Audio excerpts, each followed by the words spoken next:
Over the past few weeks, I've been fortunate enough to get some hands-on time with Pacific Drive, and it blew me away. The story, the attention to detail, the atmosphere. There's so much to love, and I'm gonna do my best to go over it all in this video. The game comes out on February 22nd for PC and PS5, and Ironwood Studios was kind enough to give me early access to the first few missions of the game. The story portion took me about 2 hours to play through, but I ended up hanging out in this strange, dark world for a bit longer and just kinda messed around. Looking back on the 5 or so hours I spent in the zone, what stands out to me the most has to be all the little things that add up to an almost tangible experience. Manual inputs when starting up your car, walking around the shop, picking up tools, swapping out parts, the way the station wagon handles on different slopes and surfaces. The Olympic Exclusion Zone feels like the main character of the game.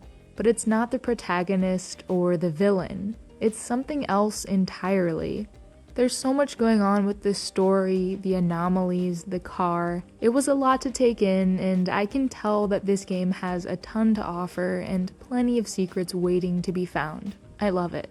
Now that you know my general feelings after playing, let's get into the details. First, the story. The opening is pretty simple. We find ourselves just outside the wall on a delivery mission. It's 1998 and the Olympic Exclusion Zone has been abandoned for some time now. Funny enough, we're not in our infamous station wagon just yet. Instead, we're in this regular old car. Things quickly go south, and suddenly there are 2 guys on the radio guiding us to a nearby body shop. This tutorial section teaches you the basics of driving and car maintenance, and the game quickly opens up once you get to the garage. It felt almost overwhelming at first, in a good way, looking through all these menus and seeing the different tools and parts you can craft and upgrade. But take things slow and you'll be good to go. There will be plenty of time for experimentation after you get the basics down. Once I got the wagon all fixed and ready to go, the first mission had me head out and gather the parts to build an antenna, which is supposed to extend how far into the zone you can explore. Here I learned about scavenging, resource collecting, and following along with the map in the passenger seat. It's harder than it looks. Multiple times I found myself swerving off the road while trying to figure out where I was and where I needed to go next. So maybe don't try to drive and navigate at the same time. In the second mission, I got to know the people talking to me over the radios a bit better and got up close and personal with this giant anomaly. And that was it. I was left on a pretty big cliffhanger just after I felt like I was starting to get the hang of it all. I really wanted to continue with the story after this point, but this isn't where my journey ended. I was still free to go out and roam around the zone. For me, this is where the funniest and most unexpected stuff happened. The world feels absolutely alien at times, and being in a car really amplifies that feeling in a way. I was completely at the mercy of the environment and whatever condition my wagon was in. I really wanted to take good care of her, but sometimes I got a little too ambitious and wasn't able to make it back to my garage in time. See, Pacific Drive is a run-based game, or a road-like. In order to get out of the zone and back to your garage, you're supposed to find these orbs called anchors and use them to power this arc device in your car. If you successfully make it back, you get to keep what you found and use it to make precious upgrades. If not, you'll still be teleported back to the garage, but with only the necessities. So sometimes it's best not to risk it if you have something very valuable with you. Abandoned cars, old buildings, random radioactive houses, these are all things you'll find out in the open, and each one has different types of resources to offer. Glass, rubber, duct tape, electronics. I found my inventory filling up very quickly with each run since there are so many different types of materials. But your trunk does have extra storage and you can upgrade your backpack too. If you've made it this far into the video, you're probably itching to know more about these weird anomalies. Some of them will electrocute you, lift your car into the air, spin you around, and you'll honestly never know what to expect. My favorite one has to be these abductors, which will drag the car right out from under you, and your own feet out from under you if you're not careful. You can scan these anomalies, if you can get close to them, and use it to figure out a strategy for dealing with them.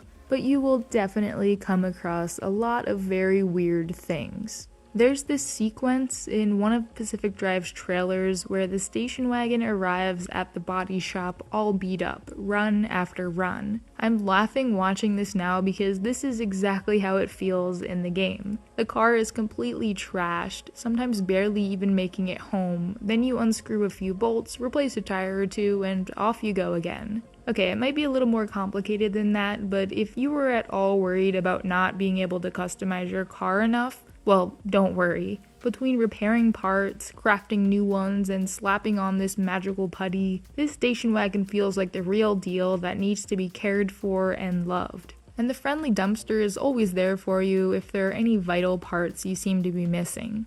This is a simulator to some extent, so you'll have to put in a bit of extra effort to get things how you want them, but it totally will pay off in the end.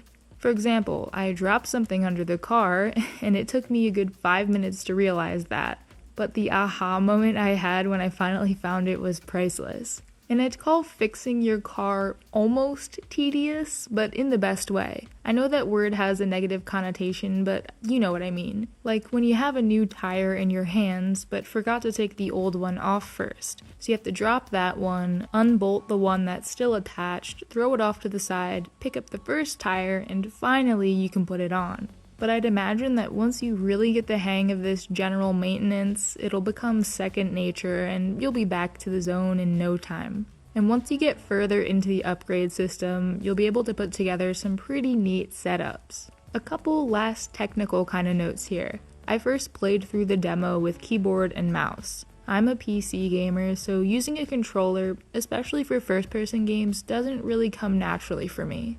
There are a lot of different inputs, and it does take a bit to get used to what every button does, especially since some act differently whether you tap or hold them down. But keyboard and mouse felt very normal, what you'd expect. Then I decided to test out the game with my new PS5 controller, and it was actually a great experience. I was always skeptical of the whole haptic feedback adaptive triggers thing, but then I felt it for the first time. You'll be driving off-road a lot, so things can get a little bumpy, and I'll never get over the trigger pedal thing. When you stomp on the pedal, or hold down R2, the button has more resistance than usual. The controller will vibrate more if you drive over rocks, and it all really adds something that you just can't get with a mouse. And in general, the game ran great. I did have one random crash about 2 hours in, and at one point my controller was rumbling very intensely, seemingly unprompted for a solid minute or two, but I can tell this game has been tested extensively, and Ironwood Studios is just about done with cleaning up any bugs they missed. I'm gonna end things here, although I'm sure I could go for at least another 10 minutes.